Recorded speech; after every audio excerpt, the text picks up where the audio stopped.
Kaixo lagunak, begira, nahi dutzuet erakutsi zenbat hasi diren landareak. Gogoratzen zarete pasaden astean, grabatu nuen bideoa eta orain begiratu zenbat hasi diren. Beitu, hauek dira kalabazak, hau indaba eta hau artoa.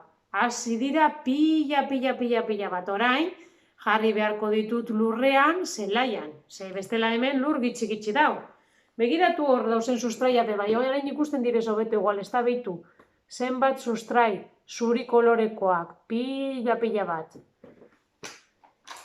Bueno, ikusten duzuenez, landareak hasten dira pila bat, bai? Eta hasteko behar dute eguzkia eta ura, bai? Eta guk zaintzea eta errespetatzea, bai? Bueno, agur!